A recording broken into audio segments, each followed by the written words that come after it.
বিয়ের বেনারসি পরে কোমরে হাত দিয়ে নিজের হবু বর আকাশের ঘরে গিয়ে তিথি আকাশকে খুঁজতে থাকে। ও ছোট থেকেই আকাশকে গাবলেট বলে ডাকে। এদিকে আকাশ বাথরুমের ভেন্টিলেটর দিয়ে কোনো রকমে বের হয়ে নিজের বাবা মায়ের ঘরে যায়। এ কি তুমি এখানে? আর দিদি তোমাকে সারা বাড়িতে খুঁজে বেড়াচ্ছে। কাজী সাহেব সেই কখন থেকে এসে বসে আছে। তোমার কি কোনো জ্ঞানকাণ্ড নেই নাকি?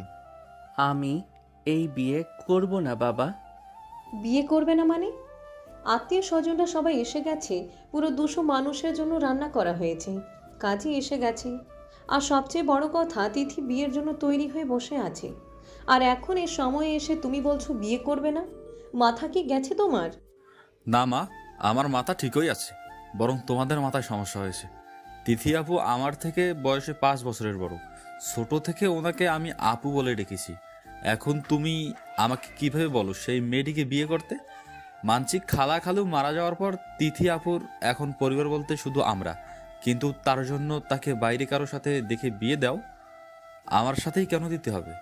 এটা তুমি কেমন ধরনের কথা বলছো আকাশ? তোমার ভিতরে কি বিন্দুমাত্র মনুষ্যত্ব বোধ নেই নাকি? কিছুদিন আগেও তো এক পাত্রপক্ষ তোমার সামনেই ওকে দেখতে আসলো। তারপর দেখলে না কিভাবে ওর গায়ের রং নিয়ে তাচ্ছিল্য করলো? আবার তাদের ব্যবহারেই তো বোঝা গেল ওরা কতটা লোভী। অমন পরিবারে তিথিকে বিয়ে দিলে কি ও সুখী হবে কোনোদিন?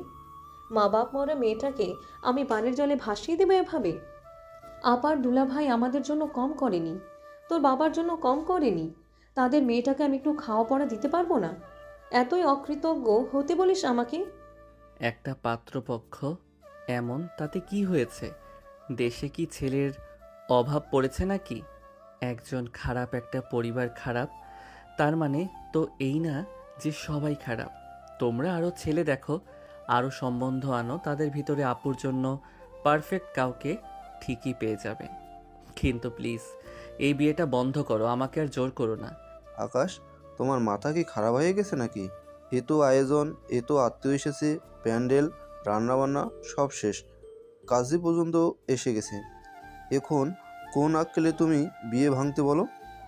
আর তাছাড়া তিথি বউ সেজে বসে আছে। একটা মেয়ের জন্য এই দিনটা কতটা স্পেশাল তুমি জানো? এখন কোন মুখে আমি ওকে গিয়ে বলবো যে এই বিয়েটা হবে না? এমনিতেই ওর বাবা মা নেই, ওর গায়ের রং একটু চাপা, তার জন্য সেদিন পাত্রপক্ষ সামনে ওকে কতটা হেনস্থা হতে হলো। তার সাথে যদি এখন সবাই জানে যে বিয়ের দিনেই ওর বিয়ে ভেঙে গেছে, তাহলে ওর ভবিষ্যতের উপর কতটা প্রভাব পড়বে তুমি বুঝতে পারছো? বাবা মা মরা মেয়েটার জীবন নিয়ে আমাকে ছিনিমিনি খেলতে বলছো তুমি? তোমার লজ্জা করছে না এসব বলতে? আরে বাবা, ওনার বাবা মা মারা গেছে, ওনার গায়ের রং চাপা, সেটা তো নিশ্চয়ই আমার দোষ না, তাই না? আর তাছাড়া ছেলে তো আরও আছে নাকি? একটু খোঁজ করলেই ভালো ছেলে পেয়ে যাবে। প্লিজ আমাকে বলির পাঠা বানিও না। না, আগের দিনই তো আমার বোঝা হয়ে গেছে যে বাইরের ছেলের সাথে বিয়ে দিলে ও কতটা খুশি থাকবে।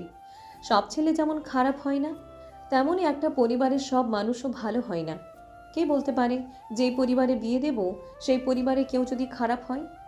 আর যদি ওর বাবা মা ওর গায়ের রঙের জন্য ওর সাথে খারাপ ব্যবহার করে, তখন আমি কিছুতেই মেয়েটাকে কোনো রকম অনিশ্চয়তায় ছাড়তে পারবো না। ওকে আমি আমার বাড়ির বউ করে এই বাড়িতেই রাখবো। বাড়ির মেয়ে বাড়িতেই থাকবে, আমার চোখের সামনে থাকবে। তো তোমার বড় ছেলের সাথে কেন বিয়ে দিলে না? ভাইয়াকে তো ঠিকই জোর করতে পারলে না, উল্টো ও নিজের পছন্দের মেয়েকে বিয়ে করে নিয়ে এসেছে। এখন আমার ঘাড়ে কেন ওনার দায়িত্ব চাপাচ্ছ? ছোট থেকে সব সময় তোমাদের বাধ্যগত ছিলাম, তার জন্য এখন এভাবে তার শাস্তি দেবে আমাকে? তিথি হচ্ছে আকাশের বড় খালার একমাত্র মেয়ে। 2 বছর আগে তিথির বাবা মা মারা যায়। তিথি ছোট থেকে ওর বাবার গায়ের রং পেয়েছে। ওর বাবার গায়ের রংটা শ্যামলা। ওর বাবা মা মারা যাওয়ার পর থেকেই আকাশের মা বাবা মানে ওর খালা খালু ওকে এই বাড়িতে নিয়ে আসে। তারপর থেকে ও এই বাড়িতেই থাকে। বাড়ির মেয়ের মতোই আকাশের বাবা মা ওকে নিজেদের মেয়ের মতোই আদর করে রেখেছেন এতদিন। তিথির বয়স এখন 25 বছর হওয়ায় ওর বিয়ের জন্য ছেলে দেখছিল আকাশের বাবা মা। কিন্তু কিছুদিন আগে এক পাত্রপক্ষ এসে তিথির গায়ের রং শ্যামলা, আবার বাবা মা নেই, সেটার জন্য অনেক রকম খোঁচা মারা কথা বলেন। আবার বেশ অনেক টাকার যৌতুক, গহনা আর ফার্নিচার দাবি করেন। তখন আকাশের মা ঠিক করেন বাহিরের কারোর সাথে তিথির বিয়ে দেবেন না, নিজের বড় ছেলে পলাশের সাথে বিয়ে দেবেন। কিন্তু পলাশ আগে থেকে এক মেয়েকে পছন্দ করত, ওকে তিথিকে বিয়ে করার কথা বলেও একেবারেই না বলে দেয়। সেদিন বিকেলেই ও নিজের পছন্দের মেয়েকে প্রিয়াকে বিয়ে করে নিয়ে আসে। তাই আর আকাশের বাবা মায়ের কিছু করার থাকে না, যেহেতু পলাশ ছাড়া ওনাদের ছেলে বলতে আর আকাশ আছে, তাই ওনারা আকাশের সাথেই তিথির বিয়ে ঠিক করেন। আর আকাশকে সেটা আগে থেকে জানানো না, আজকে সকালেই ওকে জানান। দেখ আকাশ, তোর বড় ভাই আমাদের মুখে চুনকালি মাখিয়েছে, আমার বা তোর বাবার কথার কোনো দাম দেয়নি। তুই আমার লক্ষ্মী ছেলে, আমাদের শেষ ভরসা। তুই অন্তত আমাদের মুখ রাখ। এখন এই সময় এই বিয়ে ভাঙলে শুধু তিথির ভবিষ্যতের ক্ষতি হবে না, তোর বাবার আমারও মান সম্মান সব শেষ হয়ে যাবে। একটু বোঝ ব্যাপারটা। সেটা তোমাদের আগেই ভাবা উচিত ছিল। হুট করে সকালে এসে আমাকে বলে দিলে আজকে নাকি আমার বিয়ে, তাও আবার কার সাথে? যাকে ছোট থেকে আপু বলে ডেকেছি তার সাথে। মানে বুঝতে পারছো তোমরা আমার সাথে কতটা অন্যায় করছো? আর বিয়ে ভাঙলে যেমন তোমাদের সম্মান নষ্ট হবে, বিয়ে করলে আমার সম্মান নষ্ট হবে। বন্ধু বান্ধবের ভিতরে আমি মুখ দেখাবো কিভাবে বলো তো? ওরা যখন জানবে আমার বউ আমার থেকে 5 বছরের বড়, তখন আমার সম্মানটা কোথায় থাকবে বলো তো? ওকে জোর করো না খালামণি, ও যখন চাইছে না আমাকে বিয়ে করতে তখন করতে হবে না বিয়ে ওকে। আমাকে বিয়ে করলে ওর মান সম্মান সব নষ্ট হয়ে যাবে। শুধু শুধু আমার জন্য কারো সম্মান নষ্ট হোক সেটা আমি চাই না। তোমরা প্লিজ ওকে জোর করো না। দরজায় দাঁড়িয়ে কথাটা বলে তিথি। ও এতক্ষণ দরজাতেই দাঁড়িয়ে সব কথা শুনছিল। ওকে দেখে আকাশের মা বাবা আকাশ তিনজনই ভূত দেখার মতো চমকে যায়। আকাশের মা গিয়ে তিথিকে ভিতরে নিয়ে আসেন। তিথির চোখ দুটোই পানি চকচক করছে। ও ব্যথাতো দৃষ্টিতে আকাশের দিকে তাকায়। আকাশ এক পলক তিথির দিকে তাকিয়ে চোখ ফিরিয়ে নেয় আর মনে মনে ভাবে, সামান্য এতটুকু কারণে এভাবে নাকের জলে চোখের জলে হওয়া মেয়ে তো তিথি আপু না। আদৌ কান্না করছে নাকি নাটক করছে, যাতে ওনার চোখের পানি দেখে আমি গলে গিয়ে এই বিয়েতে রাজি হয়ে যাই? না না, আকাশ আগে থেকে একদম রাজি হইও না। আগে পুরো ঘটনা পরীক্ষা করে দেখো, তারপর সিদ্ধান্ত। এখন তুমি বিয়ে ভাঙার পক্ষেই থাকো। তিথির চোখে পানি দেখে মা বলে, তুইও কি পাগল হলি নাকি? ওর মতো পুচকে ছেলের আবার কিসের মান সম্মান রে? আর তাছাড়া বন্ধু বান্ধব নিয়ে হয়টা কি? বিয়ে করে বউ বাচ্চা নিয়ে সংসার করবে, সেখানে বন্ধুরা কি ভাবলো না ভাবলো তাতে কি আসে যায়? তুই মন খারাপ করিস না মা, ওর সাথেই তোর বিয়ে হবে। না খালামণি, তোমরা আসলে বুঝতে পারছো না। ওর মূল সমস্যা হচ্ছে আমার তো বাবা মা নেই। সেটা বাবা মা থাকলে যৌতুক পেত, এখন তো তা পাবে না। আর তার চেয়েও বড় সমস্যা হচ্ছে আমার গায়ের রং। কারণ বয়সে বড় কাউকে বউ বলে পরিচয় করানো খুব একটা অসম্মানের না, কিন্তু আমার মতো কালো মেয়েকে বন্ধুদের সাথে পরিচয় করিয়ে দিতে ওর লজ্জা লাগবে। তাই ও চাইছে না আমায় বিয়ে করতে। আমিও চাই না জোর করে কারো ঘাড়ে চাপতে। কথাটা বলে তিথি ঠোঁট উল্টে কান্না করতে শুরু করে দেয়। আকাশের যদিও তিথির বাবা মা নেই বা তিথির গায়ের রং নিয়ে কোনো সমস্যা নেই, ওর শুধু তিথি যে ওর থেকে বয়সে বড় এটা নিয়েই সমস্যা হচ্ছে। কিন্তু তিথির কথাগুলো শুনে আর তিথিকে কান্না করতে দেখে ওর নিজের কাছেই অনেক খারাপ লাগতে থাকে। ও কি করবে কি বলবে বুঝে পায় না। এখন আর ওর কাছে মনে হয় না যে তিথি নাটক করছে, ওর কাছে তিথিকে সিরিয়াসই মনে হয়।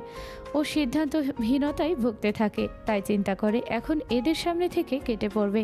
নিজের ভাবনা মতো দরজা পর্যন্ত যেতেই পিছন থেকে ওর মা বলে, এতগুলো দিন মেয়েটা এই বাড়িতে আছে, আমার বোন আর দুলাভাই যতদিন বেঁচে ছিল ওকে কখনো কষ্ট দেয়নি। সেই মেয়ে আজকে তোর জন্য কান্না করছে। আজকে তুই যদি এই বিয়ে না করিস তাহলে আমার মরা মুখ দেখবি, মনে রাখিস। মায়ের মুখে এমন কথা শুনে আকাশ ওখানেই দাঁড়িয়ে পড়ে। সামনে এগোনের মতো শক্তি ও আর খুঁজে পায় না। একদিকে মায়ের বলা কথা আর একদিকে তিথির বলা কথাগুলো সবগুলো শুনে আকাশ ঠিক করে ও এই বিয়ে করবে। তাই ওর মায়ের দিকে তাকিয়ে বলে, হ্যাঁ পারবে তো, শুধু আমাকে ইমোশনাল ব্ল্যাকমেইল করতে। ঠিক আছে যাও, রাজি আমি এই বিয়েতে। আকাশ কথাটা বলতেই তিথি ওর খালার বুকে মাথা রেখে আকাশের দিকে তাকায়। ছোটে একটা শয়তানি হাসি দিয়ে ও আকাশের দিকে তাকিয়ে ভ্রু নাচায়। ওর এমন করা দেখে আকাশ বোঝা যায় তিথি এত সময় নাটক করছিল।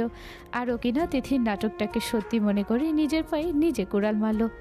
আকাশের এখন মন চাইছে দেয়ালে বাড়ি মেনে নিজের মাথাটা ফাটিয়ে ফেলতে। ও একটু সন্দেহ করেছিল যে তিথি নাটক করছে, কিন্তু বিয়ের জন্য কান্না করার মতো মেয়ে তিথি না। তাই ভেবেছিল তিথি সত্যি কান্না করছে, কিন্তু এখন ওর কাছে দুধ কা দুধ আর পানি কা পানি হয়ে গেছে। আকাশ করুণ চোখে তিথির দিকে তাকায়। তিথি ওকে কোনো রকম পাত্তাই দেয় না। মুখ ভেঙে আকাশের মায়ের বুক থেকে মাথা তুলে আবারও কাঁদো কাঁদো স্বরে বলে, থাক না খালামণি, কিরা কসম দিয়ে ওকে এই বিয়েতে রাজি করিও না। ওর লাইফের ডিসিশনটা ওকেই নিতে দাও। তুই থাম তো, ওর আবার কিসের লাইফের ডিসিশন? ও তো নিজেই একটা পুচকে, ও কি এমন ডিসিশন নেবে শুনি? কিন্তু তারপরেও আর কোনো কিন্তু নয়, সেই কখন থেকে কাজে বসে আছে। চলো। আকাশের মা তিথিকে নিয়ে চলে যেতে থাকে। যাওয়ার আগে তিথি আরেকবার আকাশের দিকে ফিরে দাঁত বের করে একটা হাসি দিয়ে যায়। আকাশ তিথির কাণ্ডে রাগে ফুঁসতে থাকে। ও মনে মনে বলে, আল্লাহ, এই মেয়েরে তুমি কি দিয়ে বানাইছো? এত সময় নাটক করে বিয়েতে আমাকে রাজি করালো, আর এখন আবার মায়ের সামনে ভালো সাজার জন্য বলে ওর লাইফের ডিসিশন ওকেই নিতে দাও। এই মেয়েকে দেখে শয়তানও কনফিউজড হয়ে যাবে। আকাশের ভাবনার মাঝে ওর বাবা এসে ওর কাঁধে হাত রেখে বলে, কি হলো, এখনো দাঁড়িয়ে আছো কেন? কাজী অপেক্ষা করছে তো, চলো।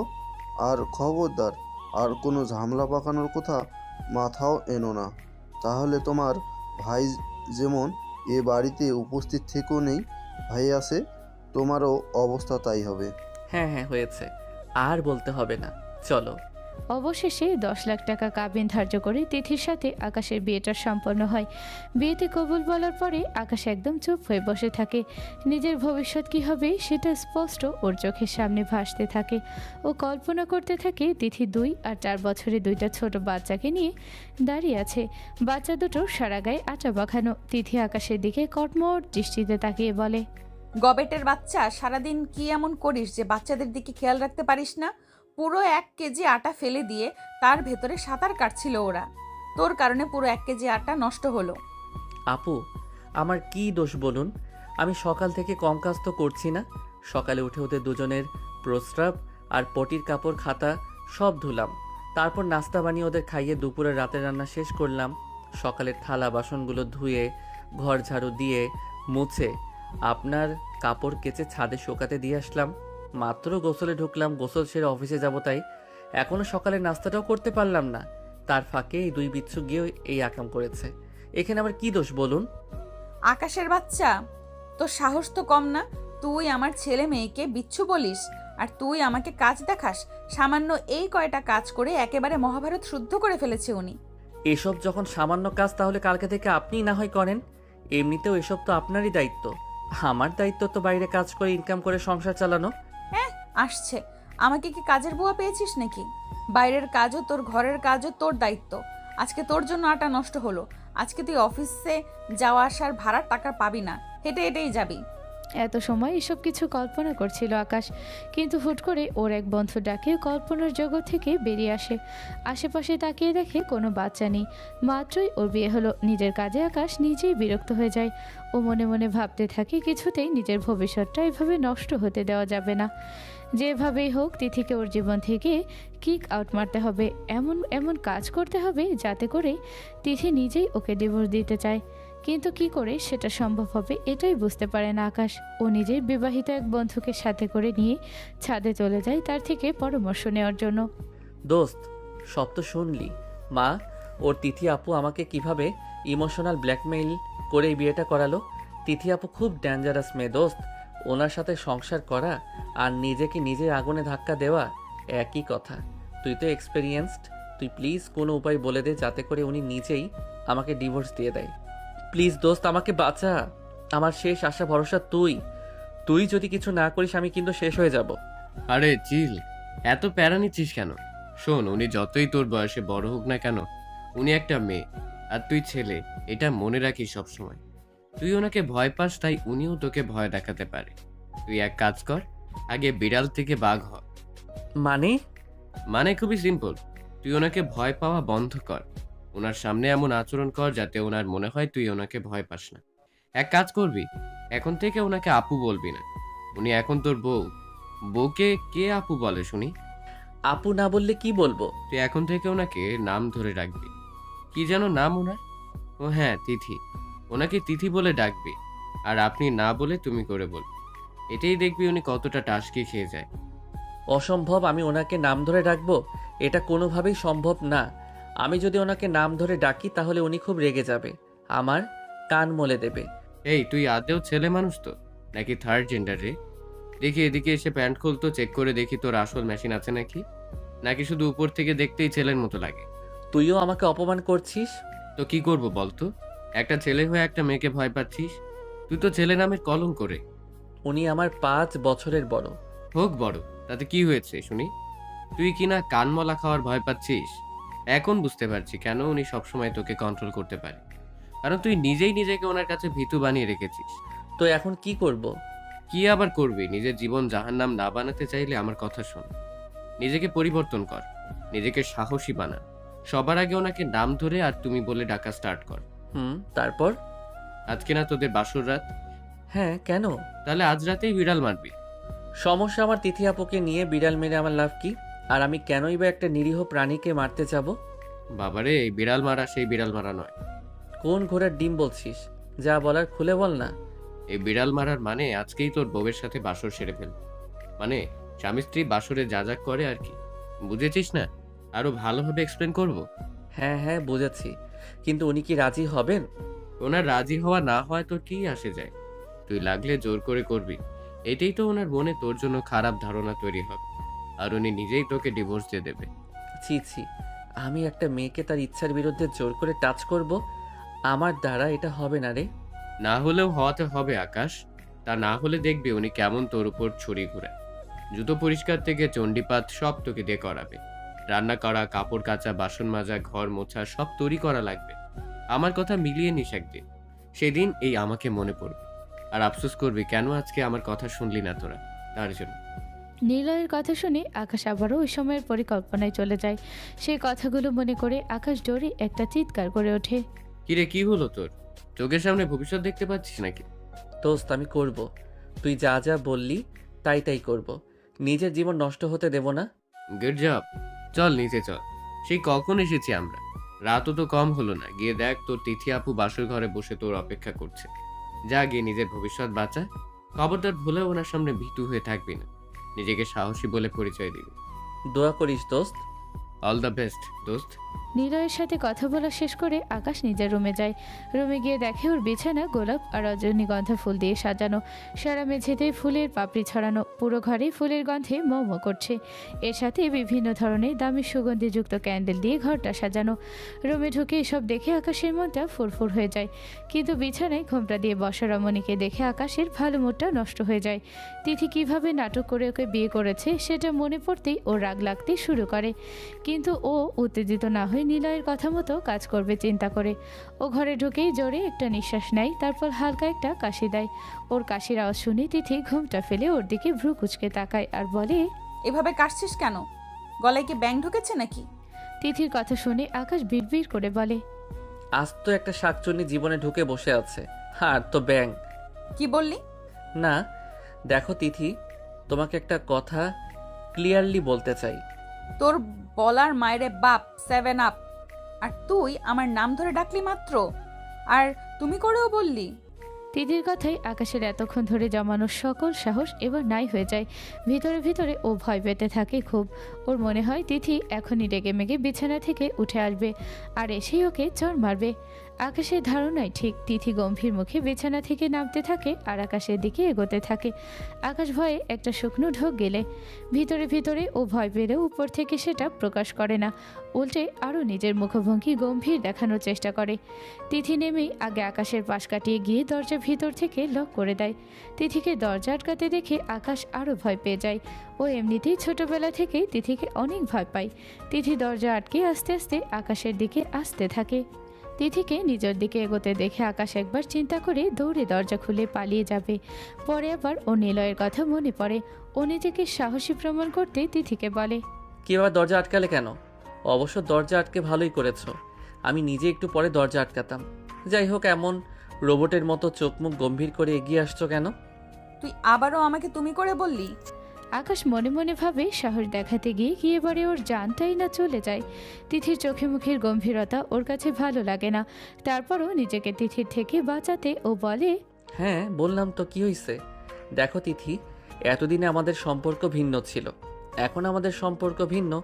তুমি আমার বউ, আর বউকে তো নিশ্চয়ই আমি এখন আপু বলে বা আপনি বলে ডাকবো না, তাই না? তাহলে মানুষ কি মনে করবে? আমার কি ব্যক্তিত্ব বলতে কিছু নেই নাকি? আমি এখন থেকে তোমার নাম ধরেই ডাকবো, আর তোমাকে তুমি বলেই ডাকবো। তাতে তোমার কোনো সমস্যা হলে আমার কিছু করার নেই, তুমি যা খুশি করতে পারো। আকাশ কথাগুলো শেষ করতে করতে তিথি ওর খুব কাছাকাছি চলে আসে। আকাশ মনে মনে আল্লাহকে ডাকতে থাকে আর দোয়া দরুদ পড়তে থাকে। তিথি আকাশের সামনে সেই দাঁত গেলিয়ে হেসে দেয়। তারপর আকাশকে জড়িয়ে ধরে বলে, যাক বাবা, তুই সরি, তুমি নিজে থেকেই আমাকে আপু ডাকা বন্ধ করেছো। আর তুমিও বলেছো, আমি তো ভেবেছিলাম তোমাকে এসব আমারই শিখিয়ে দিতে হবে। যাক, একটু তো নিজ থেকে কিছু শিখলে। আমি খুব খুশি হয়েছি তোমার এই কাজে। শোনো, এখন থেকে আমাকে তিথি বলেই ডেকো, কেমন? আর আপনি না বলে তুমিই বলবে। আকাশ পুরো অবাক হয়ে যায়। ও ভেবেছিল তিথি হয়তো এই ব্যাপারের জন্য রেগে যাবে আর ঝামেলা করবে ওর সাথে, কিন্তু তিথিকে উল্টো খুশি হতে দেখে ওর মাথায় আকাশ ভেঙে পড়ে। ও মনে মনে ভাবে প্ল্যানে যেহেতু কাজ করলো না, তাহলে প্ল্যান বি কাজে লাগাবে। তাই জন্য সে কিভাবে কি শুরু করবে তাই ভাবতে থাকে। আকাশকে চুপচাপ দেখে তিথি বলে, কি গো, এমন বোবা হয়ে গেলে কেন শুনি? আমি তো বললাম আমি রাগ করিনি, উল্টো খুশি হয়েছি তোমার আমাকে নাম ধরে ডাকায় আর তুমি করে বলায়। তাহলে কি এত ভাবছো? কই, কিছু না তো। কথাটা বলে আকাশ আচমকা তিথিকে নিজের বুক থেকে তুলে তিথির গালের দুই পাশে হাত দিয়ে তিথির ঠোঁট দুটোকে নিজের ঠোঁটের আয়ত্তে নিয়ে নেয়। একভাবে পাগলের মতো কিস করতে থাকে। কিস করার পাশাপাশি মৃদু কামড়ও দিতে থাকে আকাশ। নিজের সব রাগ তিথির ঠোঁটের উপর মিটাতে থাকে আকাশ। টানা 5 মিনিট কিস করার পর তিথির ঠোঁট ছেড়ে দেয়ও। ছাড়া পেতেই তিথি জোরে জোরে নিঃশ্বাস নিতে থাকে। ওর দম একদম যায় যায় অবস্থা হয়ে গেছিল এত সময়। নিচের ঠোঁটটাও খানিকটা কেটে গেছে আকাশের কামড়ে। ও আকাশের দিকে চোখ বড় বড় করে অবাক হয়ে তাকায়। আকাশ যে এতদিনে এত দূর এগিয়ে যাবে সেটা তিথি কল্পনা করতে পারেনি। প্রথমে তিথির নাম ধরে ডাকলো, তারপর তুমি করে ডাকলো, এখন আবার কিস। আকাশের কার্যকলাপে তিথি একদম টাসকি খেয়ে যায়। তিথিকে এমন চোখ বড় বড় করে তাকাতে দেখে আকাশ সামান্য লজ্জা পায়। শত হলেও এতদিন যাকে আপু বলে দেখেছে, আজকে কিছু সময়ের ব্যবধানে সে মেয়েকে কিনা কিস করলো। তিথি তাকানো দেখে আকাশ ভাবে এবার হয়তো তিথি ওর উপরে রেগে যাবে আর নিশ্চয়ই ঝামেলা করবে। তারপর নিজে থেকেই ওকে ছেড়ে দিবে। মনে মনে খুশি হলেও চোখ মুখ গম্ভীর করে আকাশ বলে, কি ব্যাপার, এভাবে চোখ বড় বড় করে তাকিয়ে আছো কেন? চোখ তো মনে হচ্ছে খুলে বেরিয়ে আসবে।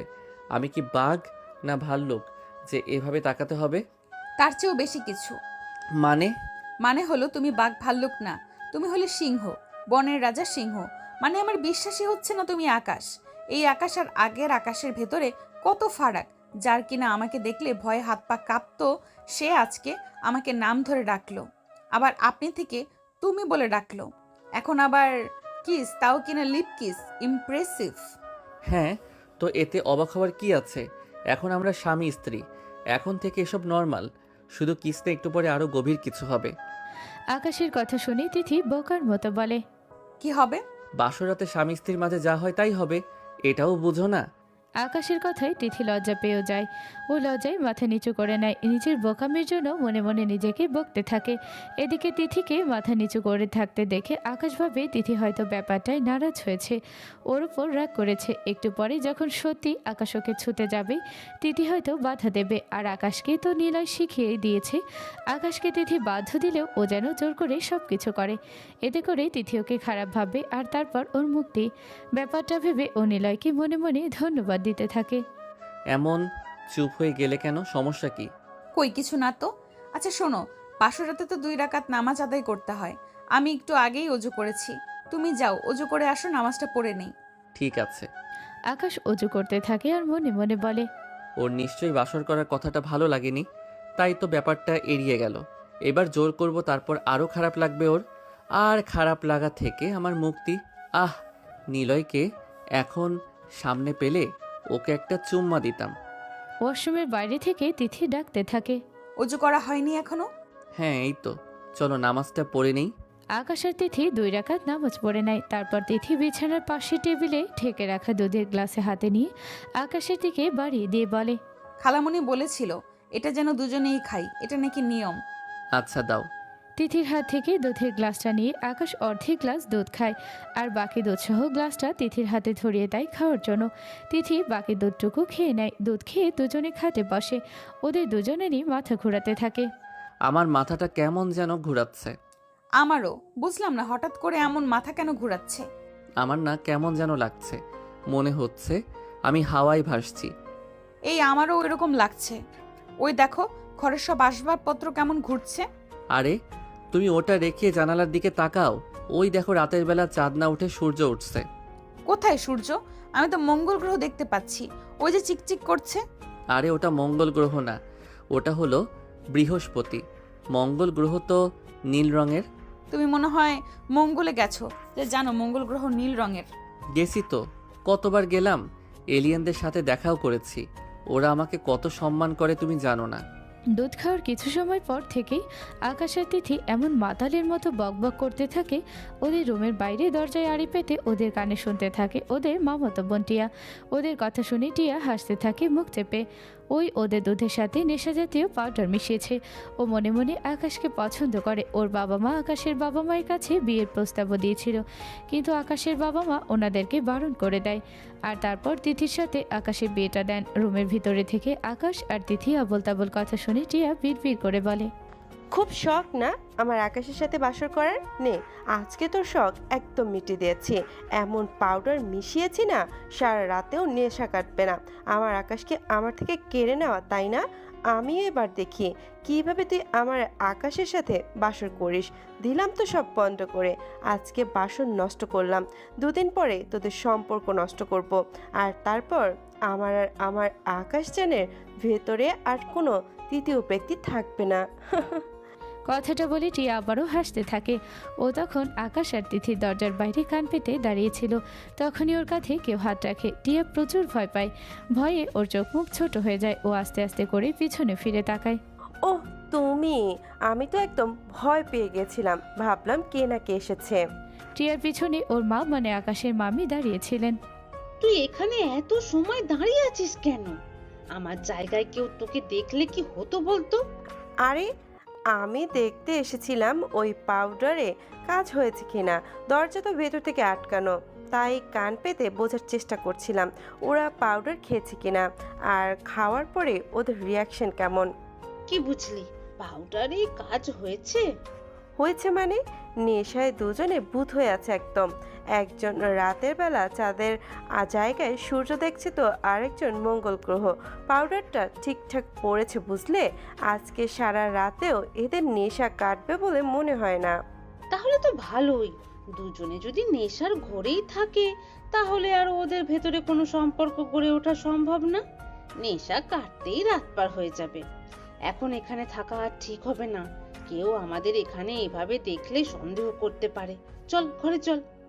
হ্যাঁ চলো, কালকের জন্য নতুন প্ল্যান রেডি করতে হবে তো। নিজেদের ভিতরেই শয়তানি ফোন দিয়েছে টিয়া আর ওর মা নিজেদের রুমে চলে যায়। এদিকে আকাশ আর তিথি সম্পূর্ণরূপে নেশায় মজে যায়। তিথি নিজের মাথার ঘোমটা খুলে নিজের চুল খুলে ফেলে, একদম গায়ের সমস্ত গহনা খুলে এদিক ওদিক ছুঁড়ে মারে। শেষে নিজের শাড়িও খুলে ফেলতে নেয়। তখনই ও আকাশের দিকে তাকায়। এই তুমি এখনো এখানে দাঁড়িয়ে আছো কেন? দেখছো না আমি কাপড় খুলছি? বুঝেছি তুমি আমার সব কিছু দেখতে চাও, তাই না? ইউ নটি বয়। আরে ধুর, আমি কেন ওসব দেখতে চাইবো? আমি এতটাও খারাপ না। তুমি চেঞ্জ করো, আমি চোখ বন্ধ করছি। কিন্তু আমি পারবো কি? আমার শার্ট পরো, আলমারিতে আছে।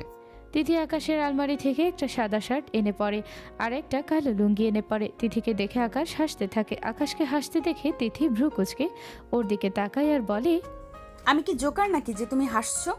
তুমি লাল শার্ট আর সবুজ লুঙ্গি কেন পরেছো? তোমাকে দেখতে একদম বাংলাদেশের পতাকার মতো লাগছে। দূর, তুমি কালার চেনোই না। এটা হলুদ শার্ট আর টিয়া কালারের লুঙ্গি। চোখে ডোলে আবারও দেখো। তিথির কথা মতো আকাশ চোখ ডলে আবারও তিথির দিকে তাকায়। তাকিয়ে বলে, কিন্তু আমি তো এবার গোলাপি শার্ট আর বেগুনি লুঙ্গি দেখতে পাচ্ছি। বুঝলাম না, চোখ কি আমার কালার চেঞ্জ করছে নাকি? আরে না, এই শার্ট আর লুঙ্গির কালার চেঞ্জ করছে। আমি এবার নীল শার্ট আর কমলা লুঙ্গি দেখতে পাচ্ছি। আমার না খুব বোরিং ফিল হচ্ছে। আমারও। আচ্ছা আসো, আমরা গান গাই আর নাচি। তুমি আগে শুরু করো। জরা সা ঝুম লু মে, আরে না রে না রে না। জরা সা ঝুম লু মে, আরে না রে না রে না। আ তুঝে চুম লু মে। আরে না রে বাবা না। আকাশ এই লাইনটুকু গাওয়ার পরেই তিথি আকাশের গালে জোরে একটা চড় মারে। আকাশ গালে হাত দিয়ে তিথির দিকে তাকিয়ে বলে, এটা কি হলো? তুমি আমাকে মারলে কেন? আমি চুমু দিতে চাইলাম, তুমি বারণ করলে কেন? তাই মারলাম। এই সামান্য কারণে তুমি আমায় মারবে? মারবো না তো কি, চুম্মা দেব? আমি চুমু দিতে চাইলাম, তুমি বারণ করার কে? হ্যাঁ, আমি কিন্তু ব্যথা পেয়েছি। বেশি ব্যথা পাইছো? অনেক বেশি। আচ্ছা সরি, এই গানটায় না ঠিক জমছে না। এক কাজ করো, তুমি গিয়ে একটা লুঙ্গি পরে আসো, তারপর দুজন মিলে লুঙ্গি ডান্স গানে লুঙ্গি ডান্স দেবো। আচ্ছা ঠিক আছে। তিথির কথা মতো আকাশ গিয়ে একটা লুঙ্গি পরে আসে। তারপর তিথি ড্রেসিং টেবিলের ড্রয়ার থেকে দুটো সানগ্লাস বের করে একটা নিজে পরে আর একটা আকাশকে পরিয়ে দেয়। তারপর নেশার ঘরে গাইতে থাকে, मुझको को थोड़ा राउंड घुमा के, अन्ना के जैसा चश्मा लगा के, कोकोनट में लस्सी मिला के, आ जाओ सारे मूड बना के। Hey lungi dance lungi dance lungi dance lungi dance lungi dance lungi dance lungi dance lungi dance. মাঝখান থেকে একটু বাদ পড়েছে তো। যদি আগের বারের মতো মায়ের না খেতে চাও, তাহলে যেমন গাইছি তার সাথে তাল মিলিয়ে নাচো। আমার ভুল ধরতে এসো না। আচ্ছা নাচছি। লুঙ্গি ড্যান্স লুঙ্গি ড্যান্স লুঙ্গি ড্যান্স লুঙ্গি ড্যান্স। নেশার ঘরে দুজনে পাগলের মতো নাচতে থাকে। তিথি তো নাচতে নাচতে লুঙ্গি খুলে মাথার উপরই ঘোরাতে থাকে। কপাল ভালো, ও লুঙ্গি নিচে আকাশের একটা শর্ট প্যান্ট ওপরে ছিল। নাচতে নাচতে ক্লান্ত হয়ে আকাশ সোজা বিছানায় শুয়ে পড়ে। একটু পরে তিথিও আকাশের বুকে মাথা রেখে ওকে জড়িয়ে ধরে শুয়ে পড়ে। নেশার ঘরেই দুজনে কি সব আবল তাবল বকতে বকতে ঘুমিয়ে পড়ে। সকালে আকাশের ঘুম ভাঙলে দেখে তিথি ওর বুকের উপর শুয়ে আছে। তিথির এলোমেলো চুলগুলো মুখের উপর ছড়িয়ে আছে। আকাশ আলতো হাতে তিথির চুলগুলো ঠিক করে দেয়। তারপর একমনে তিথির দিকে তাকিয়ে থাকে। তিথি দেখতে শ্যামলা হলেও ওর চেহারা একটা অন্যরকম মায়া আছে। সকাল সকাল ঘুমন্ত চেহারা দেখে মনে হয় কোনো বাচ্চা ঘুমিয়ে আছে। আকাশ মুগ্ধ চোখে ওর দিকে তাকিয়ে থাকে কিছু সময়। না চাইতেও ওর মুখ থেকে বেরিয়ে আসে, মাশাআল্লাহ, আমার বউ তো দেখতে খুবই সুন্দর আর মায়াবী। এতদিন এটা আমার নজরে পড়লো না কেন? হুট করেই আবারও নিজের জ্ঞানে ফিরে আসে আর বলে, এখন দেখো, দেখতে কত কিউট আর ইনোসেন্ট লাগছে। অথচ ও যে কি চিজ সেটা শুধুমাত্র আমিই জানি। শয়তানও ফেল করবে এর কাছে। যাই হোক, ও এমন মরার মতো শুয়ে আছে কেন? কালকে রাতে কি হয়েছিল আমার কিছু মনে পড়ছে না কেন? মাথাটাও কেমন ঝিম ধরে আছে। ও দুধ দিল, দুজনেই খেলাম, তারপর কি হয়েছিল? আচ্ছা ওকে ডাকি, ডেকে জিজ্ঞেস করি বরং কি হয়েছিল কাল। আকাশ তিথিকে হালকা ধাক্কা দিতে থাকে আর ডাকতে থাকে। আকাশে ডাকে তিথি কোনোরকম ভাবে চোখ মেলে। আকাশ বিড়ালের বাচ্চার মতো ছোট ছোট করে চোখ মেলে তাকায়। ওর ঘুম এখনও কাটেনি। তিথিকে এভাবে তাকাতে দেখে আকাশের অনেক হাসি পায়, কিন্তু ও হাসে না। এই তিথি, ওঠো, অনেক বেলা হয়ে গেছে। আর একটু ঘুমাই, আমার অনেক ঘুম আসতেছে আর মাথা ব্যথা করছে। মাথা তো আমারও ঝিম ধরে আছে। বুঝতে পারছি না এমন কেন লাগছে। আমারও অনেক খারাপ লাগছে। আচ্ছা কালকে রাতে কি হয়েছিল বলো তো? আমি কিছু মনে করতে পারছি না। আমারও কিছু মনে পড়ছে না। তুমি আর আমি দুধ খেলাম, তারপর কেমন যেন একটা মাথা ঘুরাচ্ছিল। তারপর কি হলো, তারপর কি হয়েছিল আমার মনে পড়ছে না কিছু। আজব কথাবার্তা, আমিও কিছু মনে করতে পারছি না। আচ্ছা দুধটা তোমাকে কে দিয়েছিল বলো তো? দুধটা তো টিয়া আমাকে দিয়েছিল, দিয়ে বলল খালামণি নাকি দুধটা পাঠিয়েছে আর বলেছে আমরা দুজনে যেন দুধটা খাই, এটা নাকি নিয়ম। ও আচ্ছা আচ্ছা, ওঠো, ফ্রেশ হতে যাও। যাচ্ছি। কথাটা বলে তিথি ফ্রেশ হওয়ার জন্য উঠে বসে আড়মোড়া ভেঙে একটা হাই তোলে। হঠাৎ করে নিজের পোশাকের দিকে তাকাতেই ওর চোখ বড় বড় হয়ে যায়। ও জোরে একটা চিৎকার দিয়ে ওঠে। তিথির চিৎকারে আকাশ লাফিয়ে ওঠে আর তাড়াতাড়ি ওর মুখ চেপে ধরে। এইভাবে চিৎকার করছো কেন? সারা বাড়ি মেহমান ভরা, তোমার চিৎকার শুনলে তারা কি ভাববে? এখন সাধু সাজা হচ্ছে তাই না? সত্যি করে বলো তো, তুমি কালকে আমার সাথে কি করেছো? হ্যাঁ আজব তো, আমি আবার তোমার সাথে কি করলাম? তুমি আমার সাথে কিছু করোনি? না। তাহলে আমার পরনের শাড়ি গেল কই? আমার গায়ে এই শার্ট কেন? সেটা আমি কিভাবে জানবো? কালকে যে কি হয়েছে সেটা তো আমারও মনে পড়ছে না। ওই দুধ খাওয়ার পর থেকে সব এলোমেলো হয়ে গেছে। আচ্ছা সত্যি করে বলো তো, তুমি দুধের সাথে কিছু মেশাওনি তো? আমি দুধের সাথে কি মেশাবো? হ্যাঁ, আমার নিজেরই তো কিছু মনে পড়ছে না। ছিলাম শাড়ি পরে, এখন দেখছি শাড়ির বদলে শার্ট আর শার্ট প্যান্ট। বুঝলাম না কি থেকে কি হলো। আমার তো মনে হয় তুমি কিছু করেছো, না হলে আমার গায়ে শাড়ির বদলে শার্ট কেন? বললাম তো আমি কিছু করিনি। আর যদি করতামও, তাতেও বা কি এমন ক্ষতি হতো শুনি? তুমি আমার বিয়ে করা বউ, তোমার উপরে আমার সম্পূর্ণ অধিকার আছে। আমার যা খুশি আমি করতে পারি, কি পারি না? হ্যাঁ, তা পারো, কিন্তু কাল যে কি হলো, মানুষের বাসরাতের স্মৃতি আজীবন মনে থাকে, আর আমরা বাসরাতে কি হয়েছিল সেটাই মনে করতে পারছি না। হুম, যাই হোক, যাও ফ্রেশ হয়ে এসো। এত বেলা অবধি রুমে থাকলে মানুষ খারাপ ভাববে। যাচ্ছি। তিথি উঠে গিয়ে গোসল সেরে আসে। গোসল করে ও হালকা আকাশি রঙের একটা জামদানি শাড়ি পরে। আকাশও গিয়ে গোসল সেরে আসে। তারপর দুজনে একসাথে নিচে নামে। তিথি আর আকাশকে একসাথে নামতে দেখে টিয়া আর ওর মা হিংসায় জ্বলতে থাকে। ডাইনিং টেবিলে আকাশের দাদাবাড়ির দিকে মুরব্বীরা খেতে বসেছে। তিথি গিয়ে সবাইকে সালাম দেয়। সবাই ওর সালামের জবাব দেয়। আকাশের চাচারা সবাই গ্রামে থাকে, ওর দাদা নেই, আরও 2 বছর আগে মারা গেছে। ওর দাদি ওর চাচাদের কাছেই থাকেন, মাঝে মধ্যে এখানে আসেন বেড়াতে। আকাশের দাদি তিথিকে দেখে বলেন, মাশাল্লাহ, নাতবু আমার দেখতে ভারী মিষ্টি। আকাশের মা, তুমি একদম ঠিকঠাক মেয়ে পছন্দ করেছো আমার আকাশের জন্য। দেখি নাতবু, এদিকে এসো তো। জি দাদি, বলুন। তোমার হাত দুটো এদিকে বাড়িয়ে দাও তো। দাদির কথা মতো তিথি ভদ্র মেয়ের মতো ওনার দিকে হাত দুটো বাড়িয়ে দেয়। দাদি নিজের ছোট ব্যাগ থেকে একটা মোটা সোনার রুলি বের করে তিথির হাতে পরিয়ে দেন। রুলিটা অনেক মোটা, দেখে বোঝা যায় বেশ দামি হবে রুলিটা। টিয়ার মা আর টিয়া লোভাত দৃষ্টিতে রুলিটার দিকে তাকিয়ে থাকেন আর মনে মনে আফসোস করতে থাকেন রুলিটা তিথি পাওয়ার। মা, এই চুড়িটা অনেক দামি, তাই না? এটা চুড়ি না, এগুলোকে রুলি বলে। এটা দেখে তো মনে হচ্ছে এতে অনেক স্বর্ণ আছে, বেশ দাম আছে এটার। আজকে যদি তোর সাথে আকাশের বিয়ে হতো, এই রুলিটা তুই পেতি। দেখ কেমন চমকাচ্ছে রুলিটা। তোমার ননদ আর নন্দাই তো আমাকে রেখে ওই বাপ মা মরা কালো এতিমটাকে নিজেদের ছেলের বউ বানালো। এখন যা যা আমার পাওয়ার কথা ছিল সেগুলো সব ও পাবে। তুই চিন্তা করিস না, ওকে এখন এসব পেতে দে, কটা দিন যাক। ও যখন আকাশের জীবন থেকে আউট হবে আর তুই আকাশের বউ হবি, তখন এসব কিছু তোর হবে। এখন ভাব ওকে কিভাবে আকাশের জীবন থেকে বের করবি। বাহ, রুলি দুটো তো একদম তোমার হাতের মাপের দেখছি। এই দুইটা আমার মায়ের রুলি, একেবারে খাঁটি সোনা। খাঁটি সোনা খাঁটি মানুষের হাতেই পরিয়েছি আমি। রুলি দুটো পরানোই হাত দুটোও কত সুন্দর লাগছে দেখো। ধন্যবাদ দাদি। তোমার পছন্দ হয়েছে তো? খুব পছন্দ হয়েছে, আপনি ভালোবেসে এটা দিয়েছেন, এতেই আমি খুব খুশি হয়েছি। তিথি সকল মুরব্বীদের আর আকাশের কাকা কাকিদের খাবার পরিবেশন করে দেয়। তারা সবাই খেয়ে উঠে যাওয়ার পরে আকাশের বাবা মা মামা মামি খেতে বসে। আকাশ গিয়ে একটা চেয়ারে বসে, ওর পাশে আর একটাই চেয়ার খালি ছিল। তিথি গিয়ে সেখানে বসতে যাবে, তার আগে টিয়া গিয়ে বসে পড়ে।